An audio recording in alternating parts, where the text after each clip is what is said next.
श्री स्वामी समर्थ.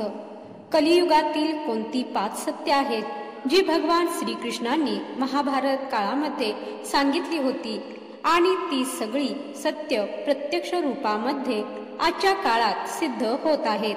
आज आपण पाहूयात महाभारताशी जोडली गेलेली ही गोष्ट. 4ही प्रकारच्या युगांमध्ये कलियुग सगळ्यात जास्त शापित युग मानले जाते, जिथे माणूस कर्म आणि धर्म कमी करत आहे.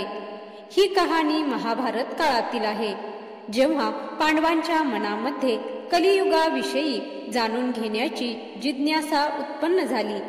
त्यावेळी त्यांनी भगवान श्रीकृष्णांना प्रश्न विचारला की द्वापार युग समाप्तीच्या दिशेने आहे, तेव्हा आमच्या मनामध्ये कलियुगाविषयी माहिती जाणून घेण्याची जिज्ञासा उत्पन्न झाली आहे. कृपा करून आम्हाला कलियुगाविषयी सविस्तर माहिती सांगा. पांडवांचा हा प्रश्न ऐकल्यानंतर भगवान श्रीकृष्णांनी पांडवांकडे हसून पाहिले आणि सांगू लागले की या प्रश्नाचे उत्तर मी तुम्हाला नक्कीच देईन, पण त्याआधी तुम्हाला 5ही भावांना वेगवेगळ्या दिशेला जावे लागेल आणि जे तुम्हाला सगळ्यात आधी दिसेल त्याची मला येऊन पूर्ण माहिती सांगावी लागेल. हे ऐकल्यानंतर पांडव भगवान श्रीकृष्णांची आज्ञा घेऊन जंगलामध्ये वेगवेगळ्या दिशेला निघून गेले. काही वेळानंतर पांडव जंगलातून परत आले. त्यांच्या चेहऱ्यावर प्रश्नचिन्ह दिसत होते. त्यांचे चेहरे पाहिल्यानंतर भगवान श्रीकृष्ण म्हणाले, आता मी तुम्हाला कलियुगाचे 5 सत्य सांगेन. त्याआधी तुम्ही मला जे पाहून आला ते सगळं सविस्तर सांगा. सगळ्यात आधी युधिष्ठिर म्हणाला, मी पहिल्यांदा जंगलामध्ये 2 सोंडेचा हत्ती पाहिला. त्याला पाहिल्यानंतर मी आश्चर्यचकित झालो आहे. कृपया मला या विचित्र हत्तीविषयी सांगा. भगवान केशव म्हणाले, युधिष्ठिर, कलियुगामध्ये अशा लोकांचा बोलबाला असेल जे दोन्ही बाजूंनी शोषण करतील, जे बोलतील काही वेगळेच आणि त्यांच्या मनात असेल काही वेगळेच. असे लोक समोर तर चांगल्या मित्राप्रमाणे राहतील, पण मनामध्ये विष आणि ईर्ष्या भरलेली असेल. कलियुगामध्ये अशाच लोकांचे राज्य असेल. आपलेच लोक आपल्या लोकांना बर्बाद करण्यासाठी प्रयत्न करतील. युधिष्ठिराच्या प्रश्नाचे उत्तर दिल्यानंतर श्रीकृष्ण अर्जुनाला म्हणाले, तू काय पाहिले अर्जुना? अर्जुनाने सांगितले की त्याला एक विचित्र पक्षी दिसला, ज्याच्या पंखावर वेदरचना लिहिली होती, पण तो पक्षी एका कोंबड्याचे मांस खात होता. त्याला पाहून मी आश्चर्यचकित झालो.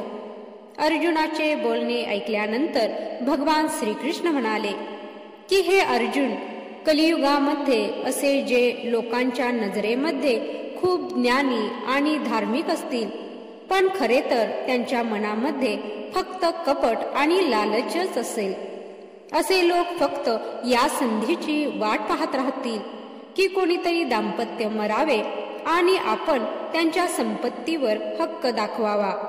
धर्माच्या नावावर अशा लोकांची दृष्टी फक्त लोकांच्या पैशावर आणि संपत्तीवर असेल.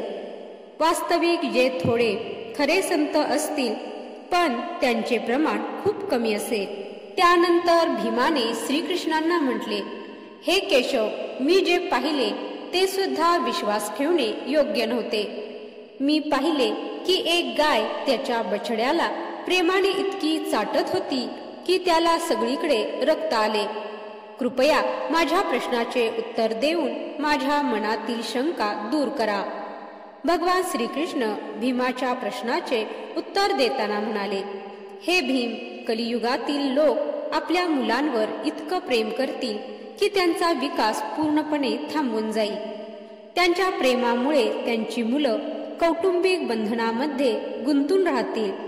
त्यांचे भविष्य पूर्णपणे अंधकारमय होईल आणि कोणीही त्यांच्या मुलांना भक्ती, ज्ञान आणि वैराग्याच्या रस्त्यावर चालण्याची प्रेरणा देणार नाही.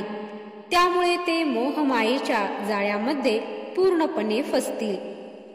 भीमाच्या प्रश्नाचे उत्तर ऐकल्यानंतर नकुल भगवान श्रीकृष्णाला म्हणाले, हे वासुदेव, मी पाहिले की एक खूप मोठा डोंगराचा दगड डोंगरावरून वेगाने खाली येत होता. त्याच्या मार्गामध्ये येणारे मोठे मोठे दगड सुद्धा त्याला थांबवू शकले नाही.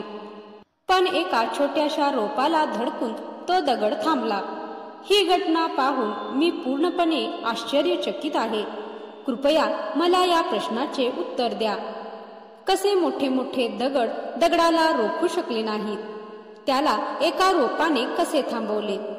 भगवान श्रीकृष्ण नकुलला उत्तर देताना म्हणाले, हे नकुल, कलियुगामध्ये जेव्हा माणूस त्याच्या अधःपतनाच्या जवळ असेल तेव्हा त्याच्या अधःपतनाला त्याच्याकडून कमावलेले गेलेले धन सत्तारूपी वृक्ष थांबवू शकणार नाही आणि हरिनामापासून उत्पन्न झालेले छोटेसे रोप त्याच्या पतनातून त्याचा उद्धार करतील. त्यामुळे कलियुगामध्ये माणसाला अधःपतनापासून वाचवण्यासाठी एकच उपाय आहे, हरिनाम कीर्तन, हरिनाम जप. यानंतर सहदेव भगवान श्रीकृष्णांना म्हणाले की हे वासुदेव, मी जंगलामध्ये एके ठिकाणी खूप विहिरी पाहिल्या ज्या पाण्याने भरल्या होत्या. पण त्याच्या मधोमध एक विहीर होती. ती खूप खोल आणि सुकलेली होती. प्रभू, हे कसे होऊ शकते की पाण्याने भरलेल्या विहिरींच्या मध्यामध्ये एक रिकामी विहीर आहे? भगवान श्रीकृष्ण म्हणाले, हे सहदेव, कलियुगामध्ये माणसाजवळ कितीही धन असले तरीही तो कोणाही गरजवंताची मदत करणार नाही. तो त्याच्या छोट्या छोट्या गोष्टींमध्ये दिखावा करण्यासाठी गरजेपेक्षा जास्त पैसे खर्च करेल. पण त्याच्या आसपास राहणाऱ्या गरजवंताला मदत करण्याची त्याची इच्छा नसेल. श्रीमंत व्यक्ती गरीब व्यक्तींचा उपहास करतील पण त्यांची मदत कधीही करणार नाही, मग ते त्यांचे कितीही जवळचे लोक असले तरीही. त्यामुळे हे सहदेव, तुला पाण्याने भरलेल्या विहिरी दिसल्या आणि सहदेव, कलियुगामध्ये गरजवंतांची मदत करणाऱ्या लोकांवर देवाचा नेहमी आशीर्वाद राहील आणि तो कलियुगाच्या प्रभावापासून सुद्धा वाचेल. हे कलियुगाचे 5 सत्य आहेत जे भगवान श्रीकृष्णांनी पांडवांना महाभारत काळामध्ये सांगितले होते आणि ते आजच्या काळामध्ये पूर्ण रूपामध्ये खरे होत आहेत. तर आजचा हा माहितीपूर्ण व्हिडिओ जर तुम्हाला आवडला असेल तर व्हिडिओला एक लाईक नक्की करा. तसेच माझ्या चॅनलवरती नवीन असाल तर चॅनलला सबस्क्राईब करा आणि कमेंटमध्ये जय श्रीकृष्ण नक्की लिहा. व्हिडिओ शेवटपर्यंत पाहिल्याबद्दल धन्यवाद. जय श्री